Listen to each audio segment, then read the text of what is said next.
கர்த்தருடைய பரிசுத்த நாமம் மகிமைப்படுவதாக. Today's promise verse is taken from Psalms chapter 27 verse 14.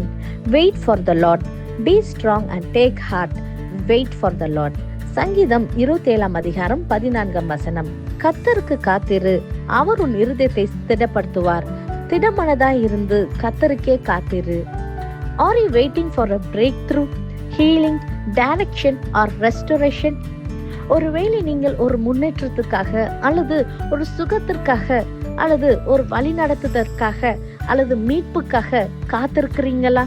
இந்த நாளிலே தேவன் நமக்கு கொடுக்கின்ற நம்பிக்கையின் வாக்குத்தத்தத்தின் மூலமாக அவர் சொல்லுகிறார், அவர் உங்கள் இருதயத்தை ஸ்திரப்படுத்துவார் என்று.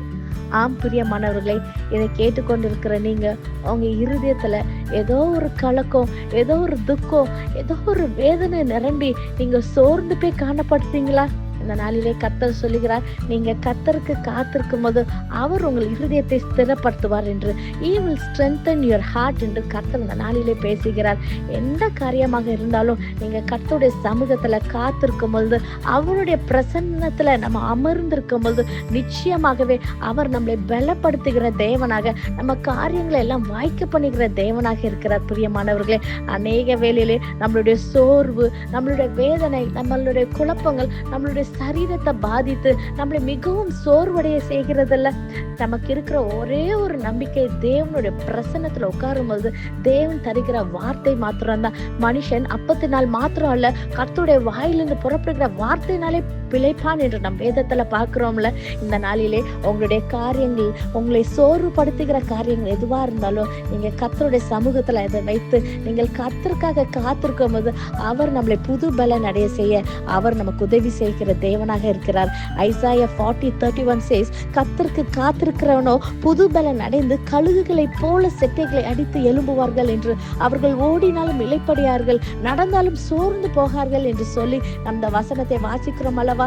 நிச்சயமாகவே நீங்கள் காத்திருக்கிற காரியத்துக்கு, உங்களை சோர்வடைய செய்திருக்கிற காரியங்கள் எதுவாக இருந்தாலும் நீங்க கர்த்தருடைய பிரசன்னத்துல மாத்திரம் அமர்ந்து பாருங்க.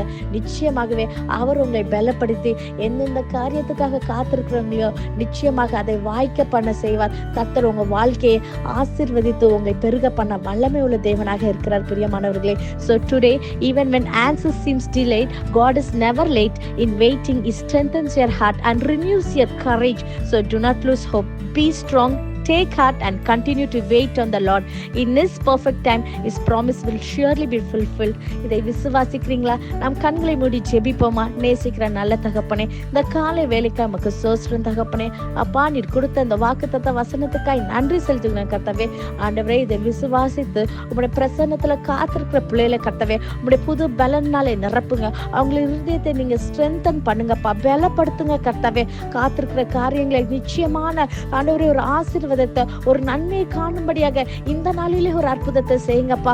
புது பலனால பிள்ளைகளை நிரப்புங்கப்பா. கண்ணீரெல்லாம் தொடங்க, ஆசீர்வதிங்க. இயேசுவின் மூலம் ஜெபிக்கிறோம், ஜெபம் கேட்டபடியால் ஆமென்.